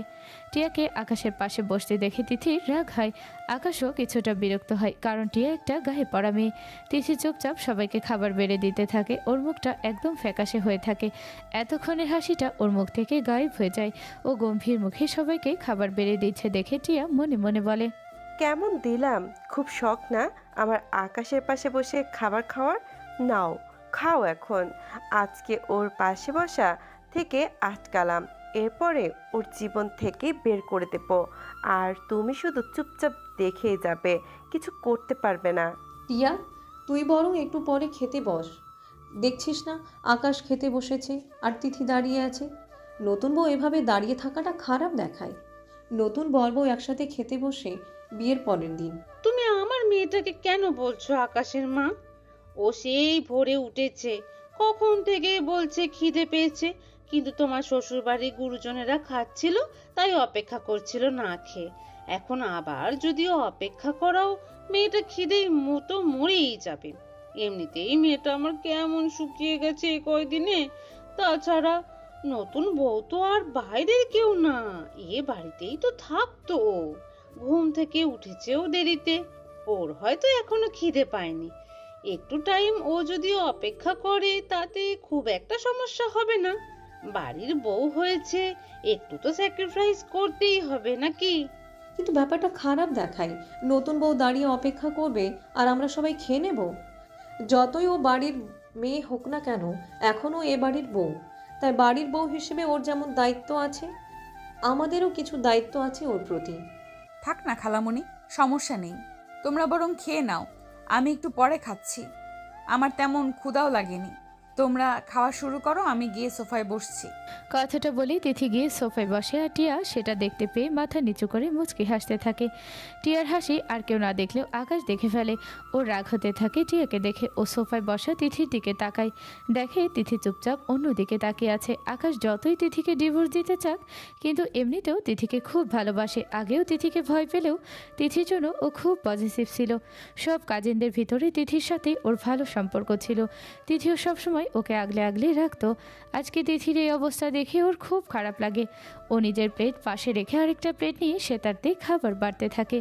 আকাশকে খাবার বাড়তে দেখে টিয়া মনে মনে ভাবে আকাশ হয়তো ওর জন্য খাবার বাড়ছে। ও মনে মনে খুব খুশি হয় আর আকাশকে বলে, আরে তুমি কেন কষ্ট করছো? দাও, আমার কাছে দাও। চুপচাপ নিজের কাজ করো। বসেছিলে চুপ করে বসে থাকো, আমার কাজে ডিস্টার্ব করো না। টিয়া আর কিছু না বলে চুপ করে বসে থাকে। নিজেদের প্লেটে কোনো খাবারও নেয় না। আকাশের খাবার বাড়া হয়ে গেলে ও সেই প্লেট আর নিজের প্লেট নিয়ে ডাইনিং টেবিল থেকে উঠে চলে যায়। ও গিয়ে তিথির পাশে সোফায় বসে পড়ে। আকাশকে তিথির পাশে গিয়ে বসতে দেখে টিয়া বুঝে যায় খাবারটা আকাশ ওর জন্য না, তিথির জন্য বাড়ছিল। ও ভিতরে ভিতরে রাগে ক্ষোভে ফুঁসতে থাকে আর আকাশ ও তিথির দিকে তাকিয়ে থাকে। আকাশকে খাবার প্লেট হাতে নিজের কাছে আসতে দেখে তিথি অনেক খুশি হয়, তবুও বলে, তুমি আবার উঠে আসতে গেলে কেন? কেন, তুমি শুনলে না মা কি বলল? নতুন বউ একসাথে খাবার খেতে হয়। আর তাছাড়া আমি খাবো, তুমি বসে থাকবে, এটা আমার কাছেও খারাপ লাগছে। নাও এবার খাওয়া শুরু করো। তুমি যে আমার জন্য উঠে এলে, এতে করে একজন তো রাগে হিংসায় জ্বলে পড়ে ছাই হয়ে যাচ্ছে। কে? ওই যে টিয়া ম্যাডাম, দেখো কেমন শকুনের মতো তাকিয়ে আছে। ওর যা মনে চাই করুক, তুমি খাও তো। ও তাকিয়ে থাকলেই তো আর আমি ওর কাছে গিয়ে বসবো না, তাই না? ও তোমাকে পছন্দ করে, তাই না? মামা মামি আমাদের বিয়ের আগে ওর আর তোমার বিয়ের প্রস্তাব দিয়েছিল, কিন্তু খালামণি বারণ করে দেয়। আচ্ছা, আগের দিন রাতে দুধে ও কিছু মিশায়নি তো? হতেও পারে, যেহেতু দুধটা ও দিয়েছিল তাই এই শয়তানি কাজটা ওরই করা। এমনিতে কি কম শয়তান নাকি? আমাদের বাসর নষ্ট করার জন্য ইচ্ছা করে ওই কাজটা করেছে, বুঝলে? আজকেও দেখলে না কিভাবে ইচ্ছে করে আমার জায়গায় বসে পড়লো। মামি বলল ও নাকি ভোরে উঠেছে। ও কি ভোরে ওঠার মেয়ে নাকি? আবার অন্যদের খাওয়া শেষ হওয়ার অপেক্ষাও কোনোদিন করবে না। সবটাই মিথ্যা। মামিও নিজের মেয়ের সাথে মিলে আছে। সেটাই ভাবছি। অপেক্ষা আর ও, এটা তো অকল্পনীয় ব্যাপার স্যাপার। আমার না এখন একটা কাজ করতে খুব ইচ্ছে করছে। কি কাজ? ওকে আরো জ্বালাতে ইচ্ছে করছে। সেটা কিভাবে? তুমি আমাকে খাইয়ে দাও, আমিও তোমাকে খাইয়ে দিচ্ছি। আর হেসে হেসে কথা বলো, দেখো আগুন কেমন জ্বলে। তোমার মাথায় এত শয়তানি বুদ্ধি আসে কোথা থেকে? হ্যাঁ, শয়তানের খালাতো বোন একটা। হ্যাঁ ঠিকই তো, তুমি শয়তান আর আমি তোমার খালাতো বোন। নাও এখন যা বললাম করো তো। তিথির কথা মতো আকাশ নিজের প্লেট থেকে পরোটা আর মাংস নিয়ে তিথিকে খাইয়ে দেয়। তিথিও নিজের প্লেট থেকে পরোটা আর মাংস নিয়ে আকাশকে খাইয়ে দিতে থাকে। ডাইনিং টেবিলে বাকিরা সবাই নিজেদের খাওয়ায় ব্যস্ত, তাই কেউ আর আকাশ ও তিথির দিকে তাকায় না। কিন্তু টিয়া রাগী চোখে ওদের দিকে তাকিয়ে থাকে। আকাশ আর তিথি আর চোখে টিয়াকে দেখতে থাকে আর হেসে হেসে কথা বলতে থাকে। ওদের দুজনকে এভাবে একসাথে দেখে সহ্য করতে না পেরে টিয়া তাড়াতাড়ি খাওয়া শেষ করে উঠে চলে যায়। টিয়াকে চলে যেতে দেখে আকাশ আর তিথি হাসতে থাকে। আকাশের চোখ হঠাৎই তিথির উপরে পড়ে। তিথিকে এমন প্রাণ খুলে হাসতে দেখে আকাশ মুগ্ধ হয়ে তিথির দিকে তাকিয়ে থাকে।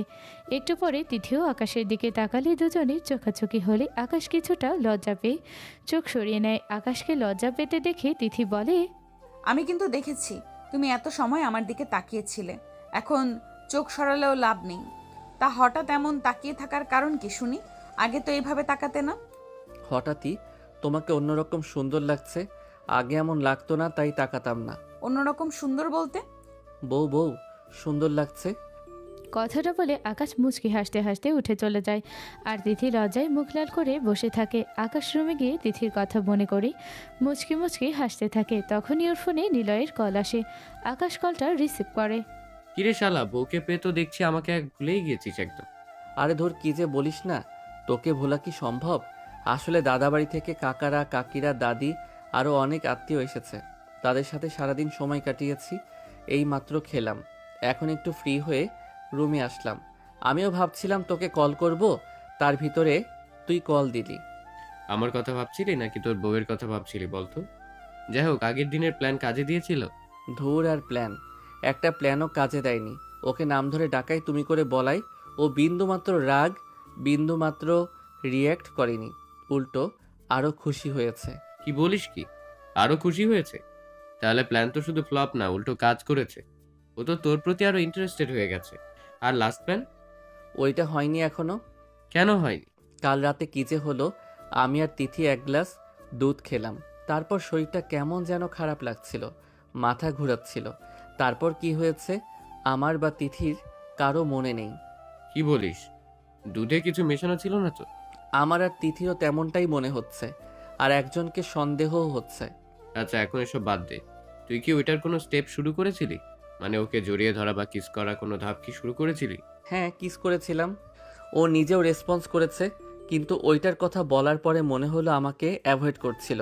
তার মানে ওর ওইটা পছন্দ হয়নি। এটাই সুযোগ, আজকে রাতে ওকে কাছে টানবি। ও যদি রাজি না হয় জোর করে করব, তারপর দেখ কেমন রেগে যায়। হ্যাঁ, আজকে রাতে এটা অ্যাপ্লাই করব। আমি তো চাই ও যেন রেগে যায়, আমাকে খারাপ ভাবে, আর নিজে থেকে আমার জীবন থেকে সরে যায়। তাহলে যা বললাম তাই কর। All the best. এবারে প্ল্যানটা যেন কাজে দেয় সেই দোয়া করি। হ্যাঁ, এবারে প্ল্যানটা যেন সাকসেস হয়। আচ্ছা বাই, রাখছি। আকাশ কলটা কেটে পিছনে তাকিয়ে দেখে তিথি দাঁড়ানো। নিজের পেছনে তিথিকে দাঁড়াতে দেখে আকাশ কিছুটা ভয় পায়। ও মনে মনে এই ভয় পায় যে তিথি সব শুনে ফেলেছে কিনা। ও তিথিকে জিজ্ঞেস করতেই যাবে, তার আগে তিথি নিজেই বলে, কিসের প্ল্যানের কথা বলছিলে? তিথির কথা বলার ধরন দেখে আকাশ বুঝতে পারে তিথি সব কিছু শোনেনি, শুধুমাত্র কোন রকম একটু শুনেছে। তাইও তিথির মন ঘোরাতে বলে, কালকে রাতে যেটা অপূর্ণ থেকে গেছে সেটা পূর্ণ করার প্ল্যান। কি আবার অপূর্ণ থেকে গেছে? ঠিক বুঝলাম না। কেন, আমাদের বাসর। আকাশের মুখে বাসরের কথা শুনে তিথি গাল দুটো লজ্জায় লাল হয়ে যায়। সেটা দেখে আকাশ ভাবে তিথি হয়তো রেগে যাচ্ছে, কারণ রাগলে ওর গালগুলো লাল হয়ে যায়। তিথি লজ্জায় মাথা নিচু করে নেয়। এদিকে আকাশ ভাবে তিথি মাথা নিচু করে রাগ কন্ট্রোল করার চেষ্টা করছে। ও নিজের মন মতো আকাশ কুসুম চিন্তা করতে থাকে আর খুশি হতে থাকে। ও তিথির একদম কাছাকাছি গিয়ে বলে, বলছি কালকের অপূর্ণ কাজটা আজকেই পূরণ করে ফেলি, কি বলো? তিথি লজ্জায় কোনো কথাই বলতে পারে না। এদিকে আকাশ ওর লজ্জাকে রাগ মনে করে মহা খুশি হতে থাকে। ও তিথির পাশ কাটিয়ে গিয়ে দরজার ভিতর থেকে ভালো করে লক করে দেয়। আর তারপর তিথির পিছনে এসে ওর কোমর জড়িয়ে ধরে। তারপর তিথির ঘাড়ে চুল সরিয়ে সেখানে আলতো করে একটা চুমু খায়। শিহরণে তিথি কেঁপে ওঠে। ও চোখ বুজে নেয় পরম আবেশে। আকাশ তিথিকে নিজের দিকে ঘুরিয়ে নেয়। তিথি তখনও চোখ বন্ধ করে মাথা নিচু করে থাকে। আকাশ তিথির থুতনি ধরে ওর মুখটা উঁচু করে, কিন্তু তিথি তখনও চোখ বন্ধ করেই থাকে। আকাশ মনে করে তিথির রাগের জন্য এমন করছে। ও মুচকি একটা হাসি দিয়ে তিথির কপালে একটা কিস করে। তারপর তিথির দুই গাল দুই চোখের পাতায় নাকের ডগায় কিস করে। তিথির চোখ তখনও বন্ধ। আকাশ তিথির ঠোঁটে কিস করতে থাকে। তিথিও রেসপন্স করে। তিথি এবার চোখ খুলে আকাশের চোখের দিকে তাকায়। আকাশ তিথির চোখে নিজের জন্য গভীর ভালোবাসা দেখে। ওরা দুজনেই একে অপরকে কিস করতে থাকে। আকাশ আর তিথি দুজনেই খুব উত্তেজিত হয়ে ওঠে।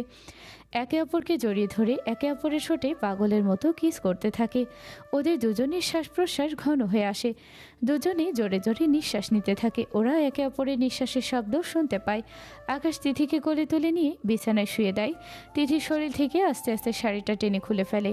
তিথি লজ্জায় আর শিহরণে অন্যদিকে মুখ ঘুরিয়ে নেয়। আকাশ তিথির ঠোঁটে গালে আবারও কিস করে। তিথির কানে লতিতে একটা মৃদু কামড় দিয়ে বলে, সবাই বাসর রাত করে, চলো বউ আমরা বাসর দিন করি। আজকে কিন্তু আমি কোনো বাধা মানব না। তুমিও আমাকে কোনো কিছুতে বাধা দেবে না। একটু ব্যথা করবে, কিন্তু একটু কষ্ট করে সেটা সহ্য করে নিও প্লিজ। তাও আমাকে আটকেও না। এই ব্যথা সহ্য করতে আমি প্রস্তুত আছি, কিন্তু প্লিজ একটু আস্তে। একেবারে বেপরোয়া হয়ে যেও না আবার। তিথির সম্মতি পেয়ে আকাশ আবারও তিথিকে কিস করতে শুরু করে। তিথির গলায় কিস করতে থাকে আর ওর সমস্ত শরীরে নিজের হাতের বিচরণ করাতে থাকে। তিথি বারবার কেঁপে ওঠে। আকাশ উত্তেজনায় এটা খেয়াল করে না তিথি ওর কাজে রাগ না করে আরও খুশি হয়েছে। ওর মতো তিথিকে কিস করতে থাকে। আস্তে আস্তে ও নিচে নামতে থাকে। তারপর তিথিকে সর্বোচ্চ ব্যথার সুখ দিয়ে আদর করতে থাকে। তিথিও সবটা উপভোগ করতে থাকে। আকাশকে কোনো রকম বাধা দেয় না ও। দুজনেই একে অপরের ভালোবাসায় পাগল হয়ে যেতে থাকে। সবশেষে আকাশ তিথিকে নিজের বুকের ভেতরে নিয়ে বলে, কি ম্যাডাম, খুশি তো? হুম। পরে আবার বলো না বয়সে ছোট জামাই তোমাকে স্যাটিসফাইড করতে পারে না। না, বলবো না। খুব বেশি ব্যথা পেয়েছো? একটু বেশি। ওটা সমস্যা না, একদিন তো পেতেই হতো এই ব্যথা। ভালোবাসার মানুষকে খুশি করতে এতটুকু ব্যথা সহ্য করতেই হয়, এটা তেমন কোনো বড় বিষয় না। ভালোবাসার মানুষ বলতে? আমি তোমাকে ভালোবাসি আকাশ, অনেক বেশি ভালোবাসি। তোমার কোনো ধারণাই নেই আমি তোমাকে কতটা পাগলের মতো ভালোবাসি। কবে থেকে ভালোবাসো তুমি আমায়? কই কখনো বলনি তো। ওই যে আমরা ফুল ফ্যামিলি মিলে কক্সবাজার গেলাম না গত বছর, তখন যে আমি সমুদ্রে ডুবে যাচ্ছিলাম, তুমি পরে বাঁচালে। সেন্সলেস হয়ে যাওয়ায় নিজের মুখ দিয়ে সিপিআর দিলে। সেদিন থেকেই আমি কিভাবে যেন তোমাকে ভালোবেসে ফেলেছি। আর যদি বলো তোমাকে কেন জানাইনি, তাহলে সেটার কারণ হচ্ছে আমাদের বয়স। তুমি আমার থেকে ছোট, আবার আমাকে ভয় পেতে, তাই আমিও চাইনি তোমাকে ভালোবাসি সেটা জানাতে। যদি আমায় ভুল বুঝতে তখন কি হবে, এই চিন্তাতেই কিছু বলিনি। কিন্তু বিশ্বাস করো, তোমাকে আমি পাগলের মতো ভালোবাসি। আর দেখো আল্লাহ কিভাবে তোমাকে আমার করে দিল। ও আচ্ছা আচ্ছা, এখন ওঠো, উঠে গোসল সেরে নাও, আমিও গোসল করব। যাচ্ছি। ব্যথা বেশি করলে বলো আমায়, তাহলে বিকালে ডাক্তারের কাছে নিয়ে যাব। আগে উঠে একটু হাঁটো তো, দেখো ব্যথা কেমন করছে, ঠিকঠাক হাঁটতে পারছো কিনা। আবার ডাক্তারের কাছে যাওয়ার কি দরকার?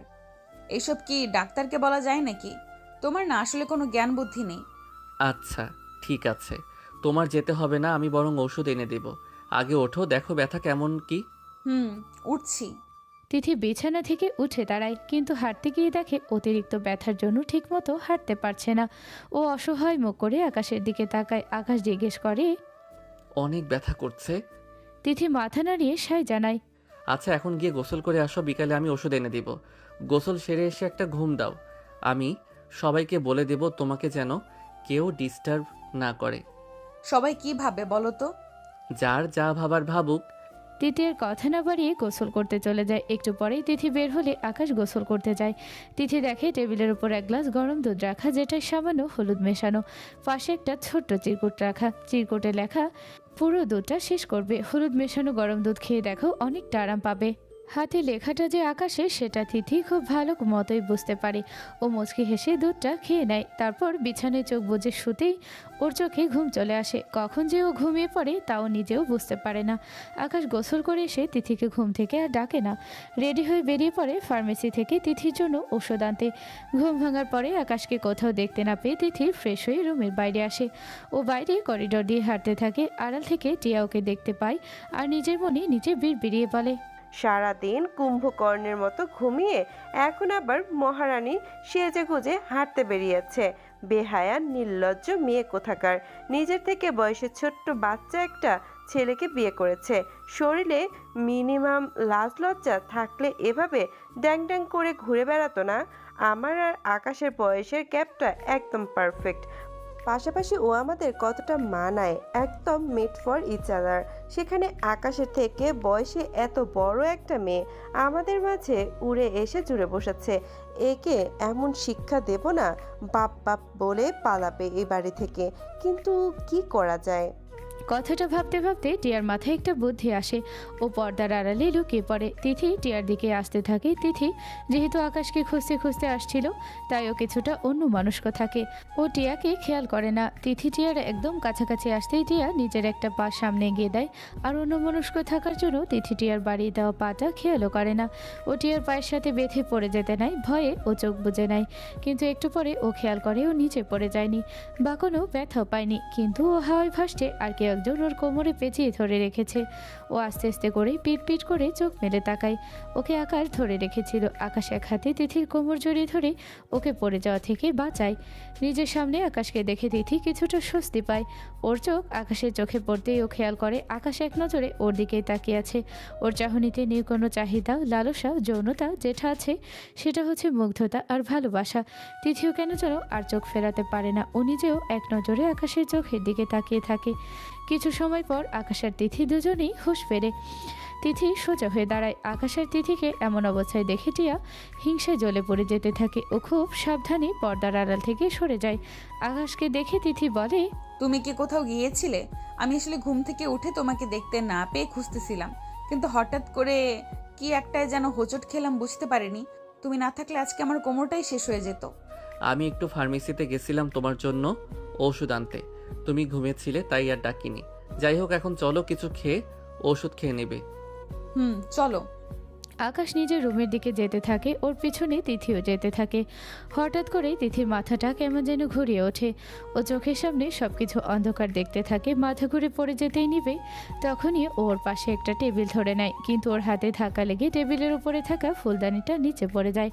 আকাশ অনেকটাই এগিয়ে গিয়েছিল। ফুলদানি পড়ার শব্দে পিছনে ফিরে দেখে তিথির চোখ মুখ কেমন ফ্যাকাশে হয়ে আছে, আর ও এমনভাবে টেবিলটা ধরে আছে দেখে মনে হচ্ছে ছেড়ে দিলে এখনই পড়ে যাবে। আকাশ তাড়াতাড়ি তিথির কাছাকাছি গিয়ে উত্তেজিত হয়ে জিজ্ঞেস করে, কি হলো তোমার হঠাৎ?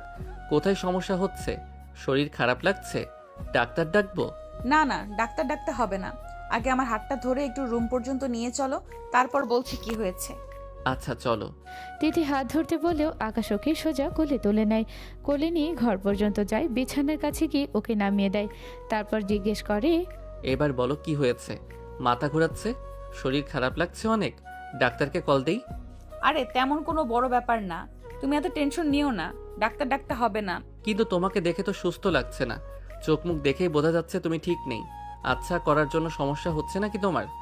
আরে না, আমার আসলে পিরিয়ড হয়েছে, আর এমনিতেই প্রেশার লো, তো তাই মাথাটা ঘুরে গেছিল। লো প্রেশারের জন্য প্রায়ই আমার এমন হয়, তুমি চিন্তা করো না। আচ্ছা ডাক্তার না দেখাও ঠিক আছে, কিন্তু আমি ওষুধ এনে দেবো প্রেশারের জন্য, সেগুলো নিয়মিত খাবে। আচ্ছা ঠিক আছে, বাইরের থেকে এসেছো, এখন আগে যাও ফ্রেশ হয়ে এসো। যাচ্ছি। আকাশ ফ্রেশ হতে চলে যায়। আকাশ যেতেই তিথি মাথার চুল চেপে ধরে। ব্যথায় ওর মাথা ছিঁড়ে যাচ্ছিল। এমনটা ওর প্রায় সময় হয়, কিন্তু ওভাবে এটা হয়তো নর্মাল মাথা ব্যথা, তাই কখনো সিরিয়াসলি নেয় না। কিন্তু এই কদিন হলো মাথা ব্যথাটা একটু বেশি বেড়েছে। হুটহাট ব্যথা করে মাথা ঘোরায়। যখন ব্যথা ওঠে, শোয়া থেকে উঠে বসতে গেলে মনে হয় মাথার ভিতরেই ঘিলু নড়ে যাচ্ছে। আজকেও তেমন ব্যথা করছে। তিথি নিজের চুল নিজেই টানতে থাকে। একটু পর বাথরুমের দরজা খোলার শব্দ পেয়ে ও চুল ছেড়ে দিয়ে চুলগুলো ঠিক করে সোজা হয়ে বসে। তিথি যথাসম্ভব নিজেকে ঠিক দেখানোর চেষ্টা করে। আকাশ রুমে এসে তিথির কপালে একটা চুমু দিয়ে তিথির জন্য খাবার আনতে নিচে চলে যায়। খাবার নিয়ে এসে তিথিকে খাইয়ে দিয়ে ব্যথার ওষুধ খাইয়ে দেয়। তারপর তিথির চুলে তেল লাগিয়ে দেয়। তিথির কপালে একটা চুমু দিয়ে ওকে নিজের বুকে নিয়ে ঘুম পাড়িয়ে দেয়। তিথি ঘুমিয়ে যাওয়ার পরে আকাশ উঠে গিয়ে নীলাকে কল দেয়। কিরে সূর্য, আজকে কোন দিকে দিয়ে উঠলো? তুই তো শালা বউকে আমাকে একদম ভুলেই গিয়েছিস। তারপর বল, ওইদিকে কি অবস্থা? বাসর টাসর হলো? হ্যাঁ হয়েছে। তারপর কি হলো? ও রাগ করেনি? ঝগড়া ঝামেলা কিছু হয়নি? না, এই প্ল্যানও ফ্লপ। কিন্তু এমন তো হওয়ার কথা ছিল না, বুঝলাম না এমন কেন হলো। কারণ ও আমাকে ভালোবাসে। কি? আরে আস্তে চিল্লা, যা শুনেছিস ঠিকই শুনেছিস, ও আমাকে ভালোবাসে। দূর, মজা নিস না তো। হয়তো বউ হিসেবে তো সবকিছু মেনে নিচ্ছে, কিন্তু তার মানে তো এই না যে তুই সেটাকে ভালোবাসা ধরে নিবি। আরে আমি কিছু ধরে নেই নাই, ও নিজেই বলেছে ও আমাকে ভালোবাসে, তাও আরও আগে থেকে।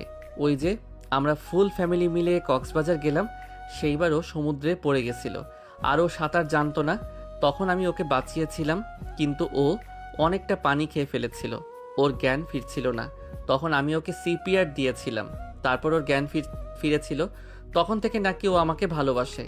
ও নিজে তোকে এসব বলেছে? হ্যাঁ। তাহলে তো ওকে তোর জীবন থেকে সরানো খুব একটা সহজ হবে না। এখন থেকে তাহলে উল্টো ফর্মুলা অ্যাপ্লাই করতে হবে। কেমন ফর্মুলা? দেখ, আমরা এতদিন ভাবতাম ওর উপর অধিকার দেখালে, জোর করে কাছাকাছি গেলে, জোর করে রোম্যান্স করলে ও তোর উপর রাগ করবে আর রেগে তোকে ডিভোর্স দেবে। কিন্তু ও যেহেতু তোকে ভালোবাসে, তাই এসব কিছুতে রাগ করা তো দূর, ওর আরও এগুলো ভালো লাগতেছে। তাই এবার থেকে এসবের উল্টো কাজ করতে হবে। সেটা কেমন? ওকে চাপের উপর রাখবি সবসময়, মানে সবসময় ওর সাথে ইগো দেখাবি, কথায় কথায় রাগারাগি করবি, ছোটখাটো বিষয়ে ধমকাবি, আর প্রচুর পরিমাণে কাজ করাবি। সারাদিন কাজের উপরে রাখবি, এটা লাগবে ওটা লাগবে এমন করে করে খাটাবি। বাপ মায়ের আদরের দুলালি ছিল, সে কি আর এত কাজ কামের প্যারা তোর রাগ ধমক সহ্য করে থাকবে নাকি? যখন দেখবি ওর জীবনে শান্তি নামক বস্তুটা নেই হয়ে গেছে, তখন এমনিই তোর থেকে মুক্ত হওয়ার জন্য পাগল হয়ে যাবে। তখনও নিজেই দেখবি তোকে ডিভোর্স দিয়ে দেবে। আইডিয়াটা খারাপ না, কিন্তু এটা একটু বেশি বাড়াবাড়ি হয়ে যাবে না? ওর শরীরটা এমনিতেই খারাপ, তার ভিতরে কাজের প্রেশার দিলে সেটা কেমন বাজে একটা কাজ হয়ে যায় না? ওর শরীর খারাপ, তাতে তোর কি? তোর তো আরো খুশি হওয়ার কথা, তা না? বউয়ের প্রতি দরদ একদম উতলে উঠছে। আচ্ছা, তুই সত্যি ডিভোর্স চাস তো? অবশ্যই চাই। তাহলে যা বললাম তাই কর, না হলে তোর ভবিষ্যৎ অন্ধকার। শুরুটা কিভাবে করি বলতো? আজকে তো রাত হয়ে গেছে, কালকে একটু কলেজেও যাব।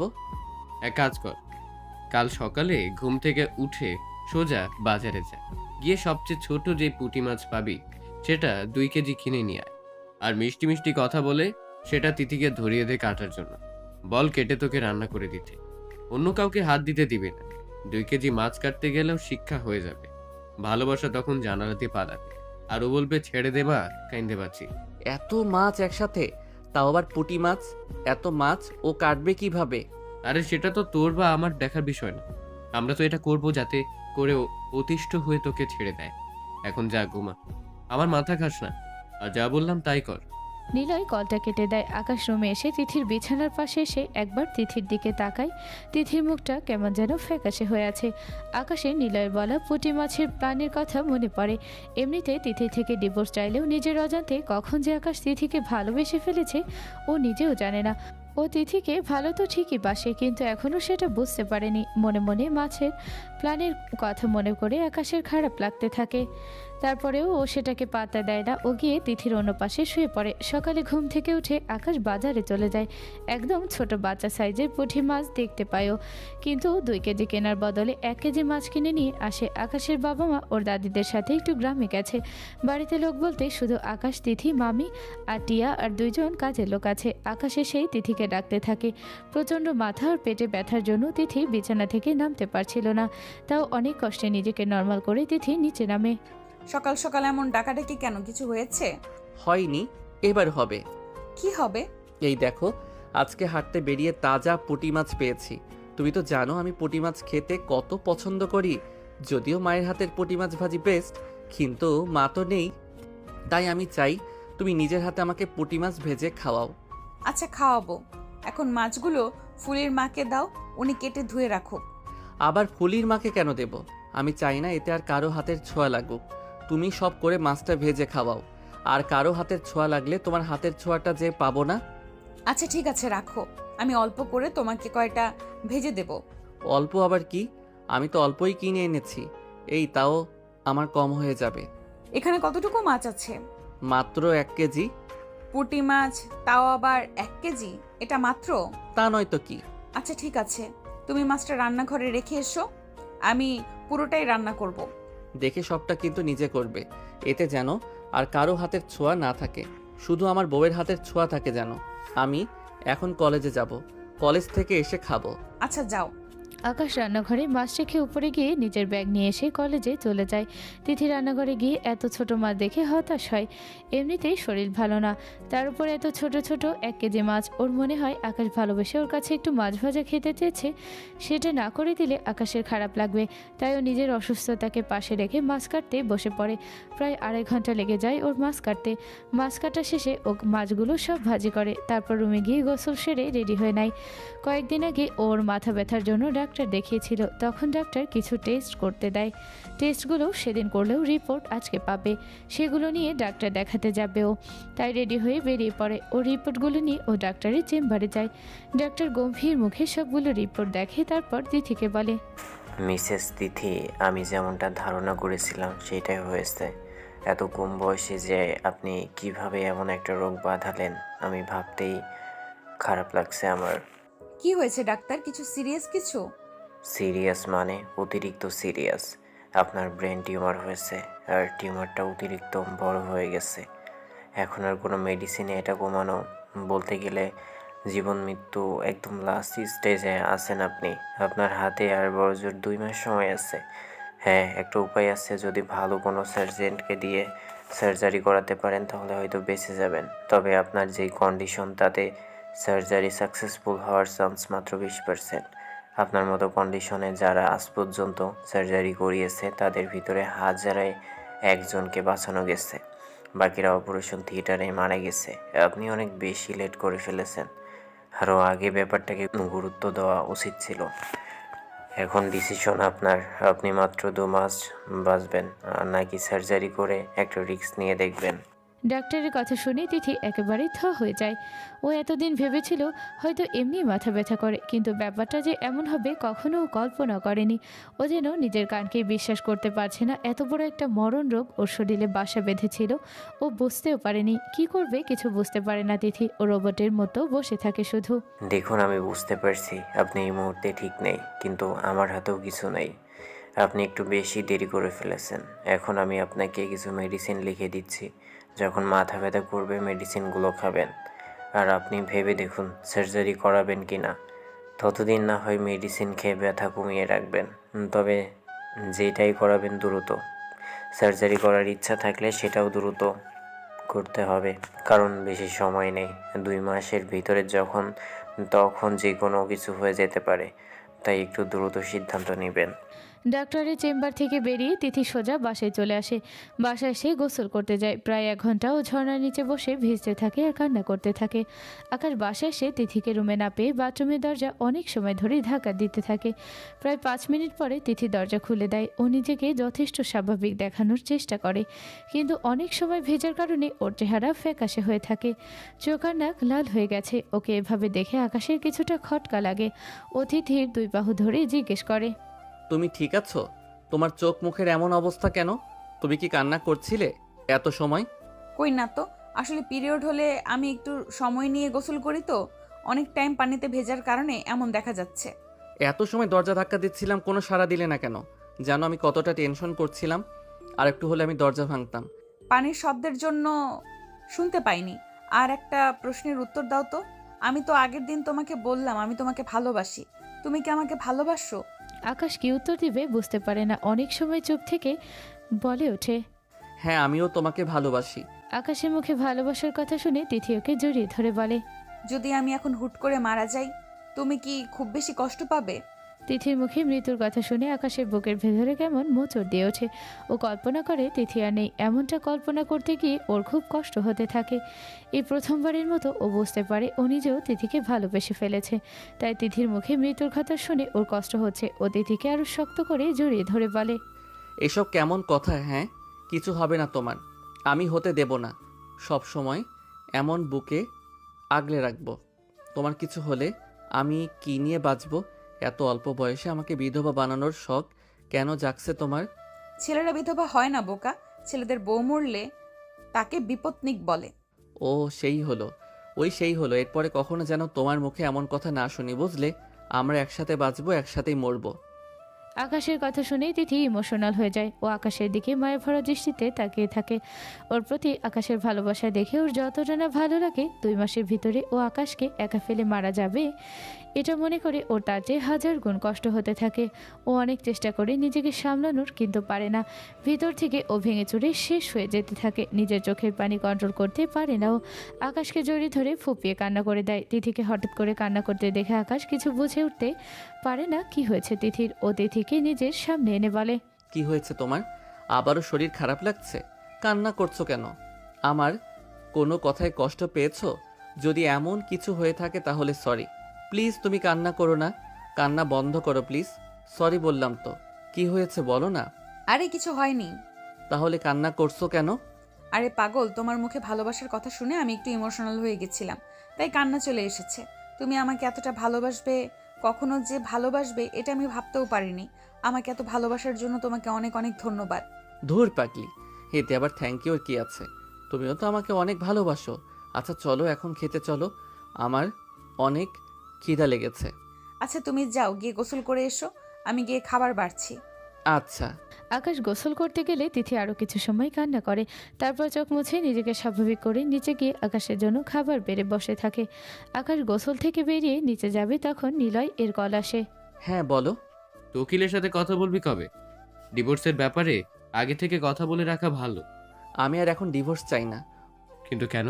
হয়তো এতদিন আমি ডিভোর্স চাইতাম কারণ ওর প্রতি আমার কোনো ভালোবাসা ছিল না, কিন্তু আজকে আমি রিয়ালাইজ করলাম আমি নিজে ওকে ভালোবেসে ফেলেছি, প্রচণ্ড রকমের ভালোবেসে ফেলেছি। তাই আমার পক্ষে এখন আর ওকে ডিভোর্স দেওয়া সম্ভব না। আমি আজীবন ওকে নিজের স্ত্রী হিসেবে পেতে চাই। তাহলে সেই মাছের আপডেট কি? মাছ কিনে এনেছিলি? হ্যাঁ, মাছ কিনে এনেছিলাম। ওকে মিষ্টি কথায় ভুলিয়ে সব মাছ কাটিয়ে রান্না করিয়েছি। এমনভাবে বলেছি ও না করতে পারিনি। আজকে প্রচুর খাটনি গেছে ওর উপর দিয়ে। আমি তো তখন ডিভোর্স চাইতাম, তাই ওকে রাগিয়ে তোলার জন্য এত খাট্টালাম, কিন্তু ও ভাবলো আমি ওকে ভালোবাসি, তাই আর কারো হাতে রান্না খেতে চাইনি। ও মাছের ব্যাপারে রাগ করেনি রে, উল্টো বোকার মতো আমার কথা বিশ্বাস করে অসুস্থ শরীর নিয়ে অতগুলো মাছ কাটলো। আকাশ বাইরে জানালার দিকে তাকিয়ে নিলয়ের সাথে কথা বলছিল। হঠাৎ পিছনে কিছু একটা পড়ার আওয়াজে আকাশ পিছনে ফিরে তাকায়। পিছনে ফিরে ও দেখে তিথি দাঁড়িয়ে আছে। তিথির হাতে এক গ্লাস ঠান্ডা পানি ছিল, যেটা ও আকাশের জন্য নিয়ে এসেছিল। সেই গ্লাসটাই নিচে পড়ে ভেঙে আছে, আর তিথি ভেজা চোখে আকাশের দিকে তাকিয়ে আছে। আকাশের বুঝতে পারে তিথি হয়তো ওর শেষ কথাগুলো শুনে ফেলেছে, কারণ প্রথম কথাগুলো শুনলে তিথির রিয়াকশন এমন হতো না। আকাশ কল কেটে তিথিকে সবটা বুঝিয়ে বলার জন্য ওর দিকে এগোতে যায়, কিন্তু তিথি হাত উঁচু করে ওকে থামিয়ে দেয় আর বলে, বাহ, তার মানে কাহিনী এই? আমার বিশ্বাসের সুযোগ নিয়ে আমাকে এভাবে ঠকালে তুমি? মানুষ একটা কুকুর পাললেও তো তার প্রতি মায়া, ভালোবাসা জন্মে। আমি কি কুকুরের লেজের চেয়েও অধম? একটু আগে যে সব বললে সব মিথ্যা ছিল। এতদিন তুমি আমার সাথে নাটক করেছো। তোমার ডিভোর্স লাগলে আমাকে বলতে। শুধু শুধু কেন আমার সাথে মিথ্যা ভালোবাসার অভিনয় করলে? কেন আমার বিশ্বাস ভাঙলে?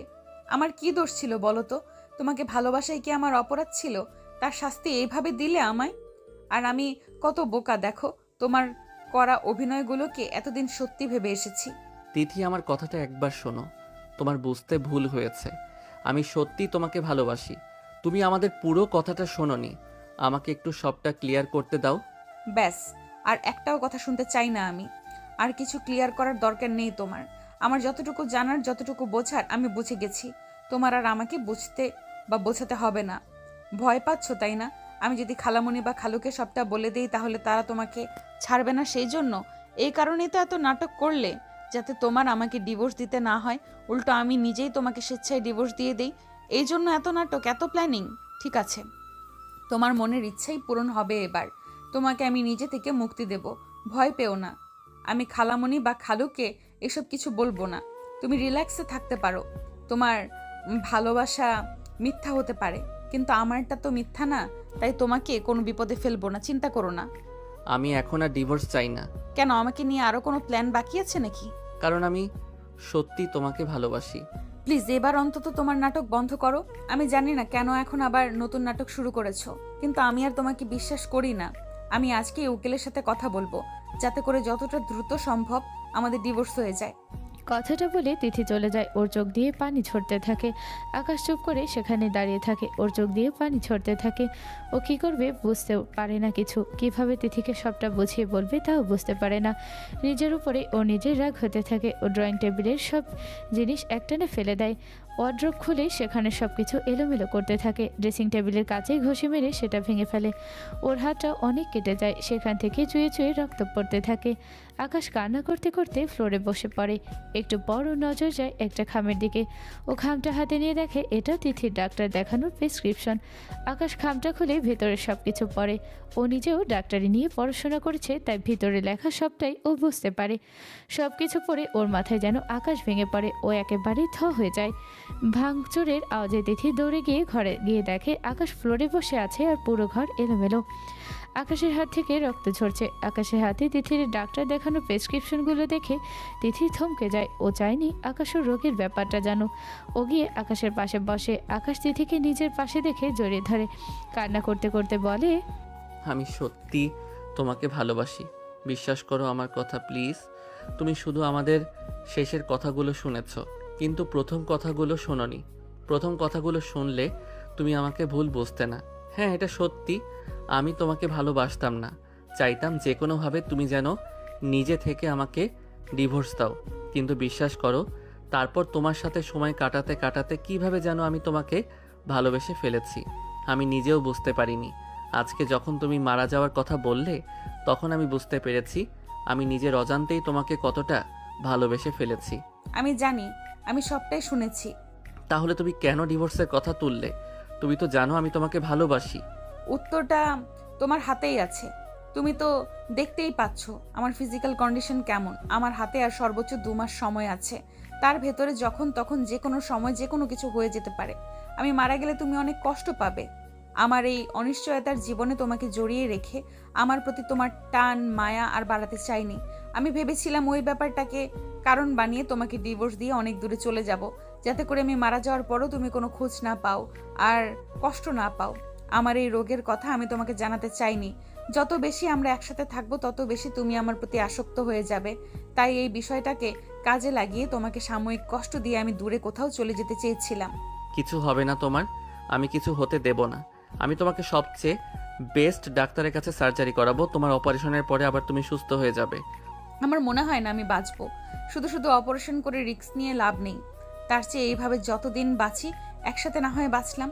এই অবস্থায় যারা অপারেশন করে তাদের ভেতরে হাজারে একজন বাঁচতে পারে। এখন অপারেশন করলে যদি সেটা সাকসেসফুল না হয় তাহলে তো আমি এখনই মরে যাব। তার চেয়ে সবটা বরং আল্লাহর হাতে ছেড়ে দেই। বললাম না আমি তোমার কিছু হতে দেব না। আমি আজকে থেকেই ভালো ডাক্তার খুঁজবো, তাকে দিয়ে তোমার সার্জারি করাবো। তুমি ঠিক সুস্থ হয়ে যাবে। দেখো, তোমার কিছু হলে আমি বাঁচবো না। তুমি আমার সব কিছু। আকাশ আর তিথি একে অপরকে জড়িয়ে ধরেই কান্না করতে থাকে।